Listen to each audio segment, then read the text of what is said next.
मैं बेंगलोर से आया हूँ। मैं जानना चाहता हूँ कि नाम में रुचि होने के लिए नाम जप ही करना है या कोई अन्य साधन भी है। हाँ, उसमें अन्य उसकी उत्साह वर्धन के लिए सबसे प्रधान साधन है सत्संग।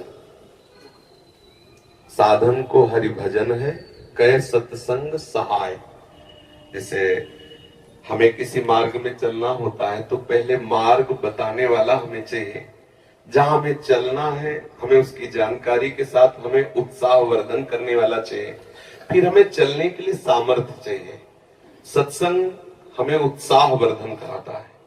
सत्संग हमें भगवान के अद्भुत अद्भुत करुणा में लीला चरित्रों का ज्ञान कराता है। साधु समागम से हमारे हृदय में भगवान नाम रूपी धन के प्रति महत्व बुद्धि होती है। पहला सबसे सावधानी की आवश्यकता है कि कुसंग त्याग करके सत्संग करें। दूसरी सावधानी की आवश्यकता है भोजन। अगर आप यहाँ सत्संग के और गंदे विचार वालों का संग किया, अभिमानी जनों का संग किया, तो इसका रंग नहीं चढ़ेगा, क्योंकि बहुत जन्मों से हम उसी कुसंग में पड़े रहे। अगर कुसंग ना होता तो हमारे हृदय में भगवत प्रीति उदय हो गई होती। ये पहचान है, कुसंग की पहचान है। नाना प्रकार की दुर्वासनाएं, शरीर भोग आदि के लिए हमारे हृदय में लालसा होना, वो है। इसका मतलब बहुत समय से कुसंग होता रहा है। अब कुसंग के संस्कार अधिक होने के कारण सत्संग के संस्कार जब अंदर जाएंगे तो कुसंग को भगाने की चेष्टा करेंगे। और कहीं कुसंग मिल गया तो कुसंग के संस्कार और पुष्ट हो जाएंगे। एक संसार दुष्ट की संगति, ताहू में तुम पुष्ट करावो। विनती करो सकल धर्मिंसो, धर्मी हुए दिन नाम धराओ। कर सेवक जी कह रहे हो, वैसे संसार में दुष्ट स्वभाव की बढ़ोतरी है, और यदि तुम दुष्ट स्वभाव वाले लोगों से मिलते रहे तो तुम्हारा दुष्ट स्वभाव पुष्ट हो जाएगा। फिर आप दीक्षा लेने के बाद भी प्रेम रस का अनुभव नहीं कर पाएंगे। तो हमारा संग पहले ठीक हो, कुसंग का त्याग करके सत्संग करे। और फिर दूसरी बात, आहार शुद्ध हो। आहार शुद्धि सत्य शुद्धि, अर्थात हमारा आहार शुद्ध हुआ तो हमारा मन शुद्ध हो। ऐसे ग्रामीण भाषाओं में कहते हैं, जैसा खाओ अन्न वैसा बने मन, जैसा पियो पानी वैसी बने वाणी। ऐसे गांव में भी ऐसे चर्चाएं होती है। तो हमारा अन्न ठीक होना चाहिए, भोजन ठीक होना चाहिए। सात्विक भोजन भगवान को अर्पित करके, प्रियालाल को अर्पित करके पाया जाए, साधु समागम किया जाए, शास्त्रों का स्वाध्याय किया जाए। भगवान शंकराचार्य जी ने साधन पंचक का दान किया है। उसमें से आगे आगे के 5 शब्द हम बताते हैं। पहला है वेदो नित्य मधीयताम, दूसरा है संगा सत्सु निधीयताम, तीसरा है महावाक्यार्थस्य विचारिताम, चौथा है क्षुद व्याधि चिकित्सिताम, पांचवा है एकांते सुखमाश्रिताम अथातो ब्रह्म जिज्ञासा। पहले का तात्पर्य है कि जो भगवत प्राप्ति करना चाहता है उसे शास्त्रों का स्वाध्याय अनिवार्य। यदि पढ़ा लिखा नहीं है तो जहां शास्त्रों का गान होता है वहां सुनना चाहिए।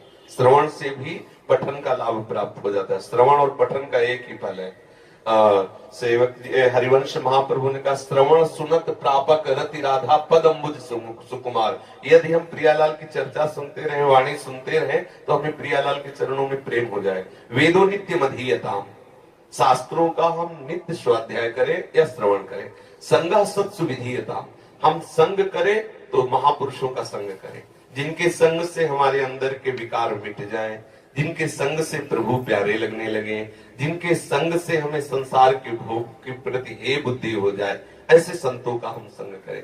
और महावाक्यार्थस्य विचारिताम, जो महापुरुषों ने अनुभव किया है, वो जो वचन बोलते हैं, वैसे यहाँ महावाक्य का तात्पर्य तो अहम ब्रह्मास्मादि से है, लेकिन हम उसको इस रूप में लेते हैं कि जो संत महापुरुषों ने जीवन में अनुभव करके और वो शास्त्रों का सार वाक्य बोलते हैं, विचारिताम, वाक्यार्थस्य विचारिताम, हम उनके वाक्यों के अर्थ का विचार करें।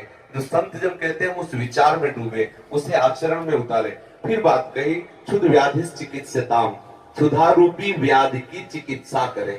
देखो कैसी बात कही, चिकित्सा औषधि रूप में होती है। भिक्षान्नम औषधम, यदि वैरागी है तो भिक्षा का अन्न, और गृहस्थी है तो सदधर्म से कमाए हुए धन के द्वारा भगवद अर्पित करके अतिथि साधु सेवा करके फिर अपने उदर का पोषण करें। फिर एकांत सुखमास्यताम, अपनी दिनचर्या में कुछ ऐसा समय होना चाहिए एकांत में बैठ करके हम अपने आराध्य देव का बिल्कुल व्यवस्थित चित्त होकर के चिंतन करें। व्यग्र चित्त होकर नहीं, शांत चित्त होकर प्रभु का चिंतन, ऐसी दिनचर्या होनी चाहिए। अगर ऐसी दिनचर्या है तो नाम में रुचि हो जाएगी। खान पान ठीक हो, संग ठीक हो, विचार ठीक हो, आचरण ठीक हो, तो रोज नाम में उत्साह बढ़ता चला जाएगा। अब एक मटकी में चाहे जितना पानी भरो, थोड़ा सा छेद कर दो तो भरेगी नहीं, खाली होती चली जाएगी। ऐसे ही अगर थोड़े से गंदे आचरण, थोड़ा सा असाधन, तो हम नाम जब करते हैं वो भरता नहीं है नाम का भाव, वो धीरे धीरे निकलता रहता है। बहुत समय व्यतीत हो जाता है, फिर हमें अश्रद्धा होने लगती है कि यार नाम जपने से कुछ लाभ तो मिला नहीं, अभी वही विकार बने हैं, अभी वही वासना है। सुनते थे नाम में आनंद मिलता है, लेकिन आनंद तो मिला नहीं। नाम आनंद में है, पर उसके साथ जो हमें परहेज करना है वो हम कर जाए तो बहुत जल्दी लाभ प्राप्त हो जाएगा।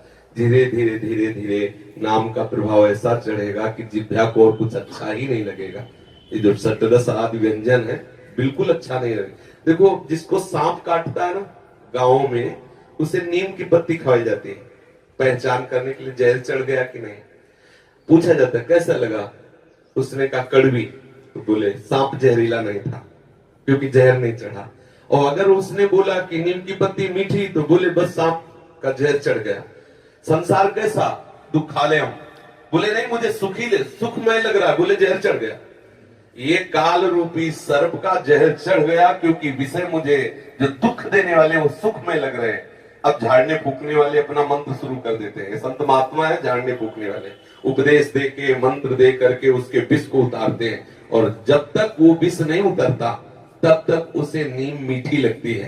जब तक तुम्हें संसार के भोग अच्छे लग रहे हैं, तो समझ लो अभी जहर उतर नहीं रहा है। बराबर मंत्र जाप करते रहो, बराबर सत्संग करते रहो, और जहां जहर उतरा तो राधा नाम सुधा रसम रसी तुम जिह्वास्त में पियो। आंखों से आंसू आएंगे, जिह्वा से नाम निकलेगा, रोम रोम खड़ा हो जाएगा। ऐसा नाम महासुखमय है, पर हम अभ्यास करते रहे।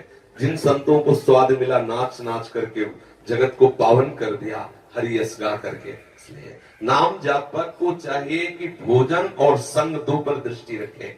भले उपवास करना पड़े, अशुद्ध अपवित्र जिसे हम जानते नहीं, जिसके चरित्र को हम नहीं जानते, उसके हाथ का ना पाए। पता नहीं कौन से आचरण करके कैसा लाया है भोजन, वो हमारी बुद्धि को कैसा प्रभावित कर दे। ये अगर दो बात ध्यान रहे, संग और भोजन, तो हमारा भजन बढ़ता चला जाएगा।